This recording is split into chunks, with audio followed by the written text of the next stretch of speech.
Shalom, saya Tien. Apa kabar semuanya? Semoga sehat selalu dan tetap mengikuti protokol kesehatan.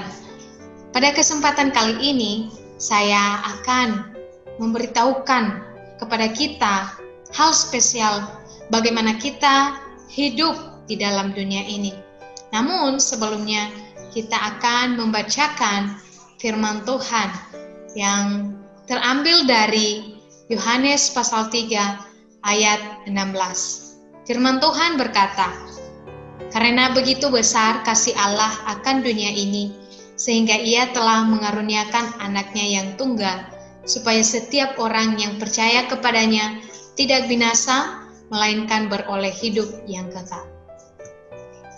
Kalau kita berpikir lebih dalam bahwa hari-hari ini adalah hari-hari yang begitu sulit untuk kita jalani, kesusahan, kesulitan sudah menghampiri kehidupan kita, sekeliling kita, dan bahkan pekerjaan, perkuliahan kita. Tetapi kalau kita melihat lagi, bagaimana cara menyelesaikan itu? Nyatanya kita sedang berada di bumi, dan kita berpikir lagi lebih dalam. Siapakah pemilik bumi ini? Pemilik dunia ini? Yang pastinya adalah Allah itu sendiri. Siapakah Allah? Allah adalah pencipta langit dan bumi dan penguasa bumi ini. Kejadian pasal 1 ayat 1 berkata, "Pada mulanya Allah menciptakan langit dan bumi." Artinya bahwa Dia pencipta dan pemilik bumi ini. Dia menciptakan ciptaannya dari hari pertama hingga hari ke-6. Pada hari ke-6, Dia menciptakan manusia dan Dia tempatkan di Taman Eden. Di antara mereka, manusia menerima perjanjian dari Tuhan. Artinya, Tuhan memberikan perjanjian bagi manusia agar manusia benar-benar hidup sesuai dengan kehendak Tuhan. Agar manusia hidup sesuai dengan apa yang Tuhan inginkan, seturut dengan apa yang Tuhan inginkan. Prinsip kehidupan yang Tuhan inginkan seperti ikan itu harus hidup di air, burung itu harus hidup di udara, dan juga pohon-pohonan harus hidup di tanah. Begitu pula dengan manusia, harus hidup bersama dengan Tuhan, agar berkat-berkat yang Tuhan berikan kepada manusia, mereka bisa menikmati. Diberikan nafas kehidupan segambar dengan rupa Allah dan bahkan menaklukkan bumi ini. Tetapi apa yang terjadi setelah Tuhan diberikan perjanjian? Ternyata mereka tidak memegang perjanjian tersebut. Mereka akhirnya meninggalkan Tuhan. Kejadian pasal 3 ayat 1 sampai 6. Di sana mereka tertipu oleh iblis itu sendiri dan meninggalkan Tuhan, tidak memegang perjanjian itu. Itulah akhirnya manusia hidup dalam kebinasaan karena manusia sudah terpisahkan dengan Tuhan, tidak ada lagi hubungan, tidak bisa berkomunikasi lagi karena sudah ada dosa yang memisahkan mereka.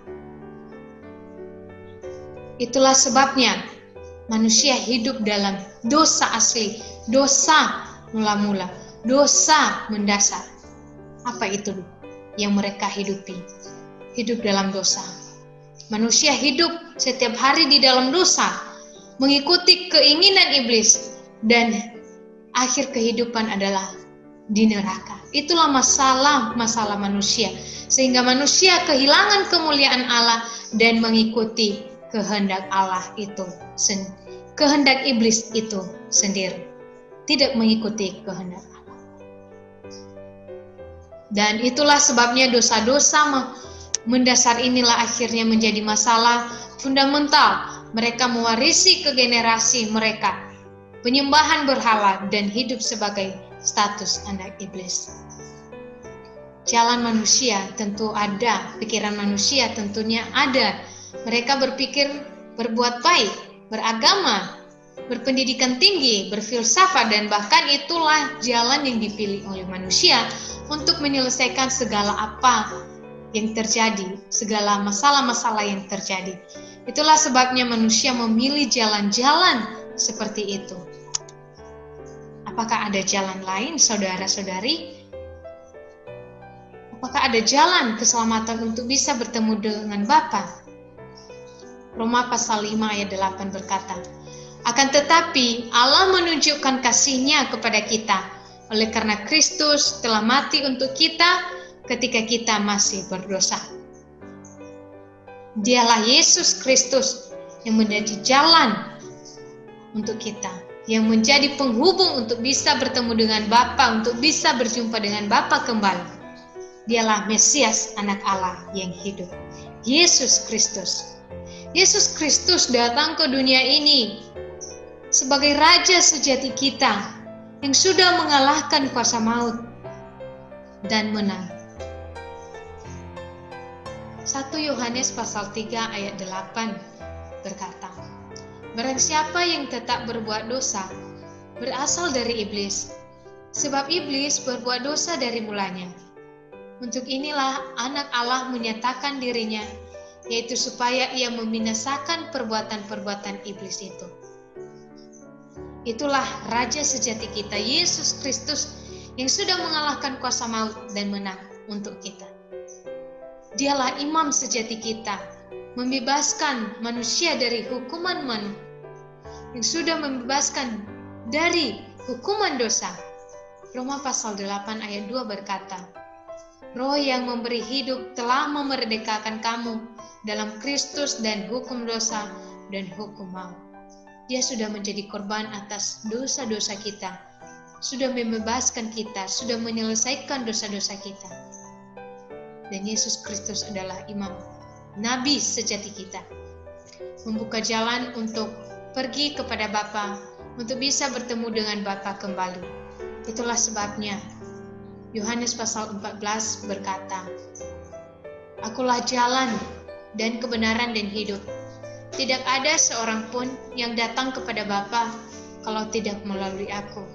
Itulah sebabnya tidak ada jalan lain selain Yesus Kristus. Itulah sebabnya tidak ada keselamatan di lain selain Yesus Kristus. Dia sudah menyelesaikan di atas kayu salib sebagai bukti Yesus Kristus Anak Allah yang hidup dan memberikan hidup untuk manusia.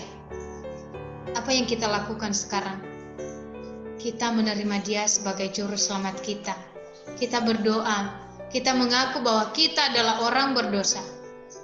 Saatnya kita berdoa, menerima Dia, menerima Yesus Kristus sebagai juru selamat kita. Sekarang marilah kita berdoa meletakkan tangan di dada kita. Mari mengikut saya. Tuhan terkasih, saya adalah orang berdosa. Hingga sekarang saya hidup mengikuti kehendak saya. Namun saat ini saya percaya bahwa Yesus adalah Kristus yang mati di atas kayu salib dan bangkit untuk saya. Saya membuka pintu hati dan menerima Yesus sebagai Tuhan diri saya dan juru selamat saya. Datanglah dalam hatiku dan bimbinglah saya selamanya. Saya berdoa di dalam nama Yesus Kristus yang hidup. Amin. Apa yang kita rasakan sekarang? Yaitu kita merasakan bahwa hanya Yesus Kristus yang menjadi solusi atas apa yang kita rasakan sekarang. Saatnya kita beriman percaya kepadanya, karena Dia sudah memberikan otoritasnya, sudah memberikan kuasanya, sudah memberikan hidup kepada kita. Saatnya kita menikmati berkat-berkat sebagai anak Tuhan.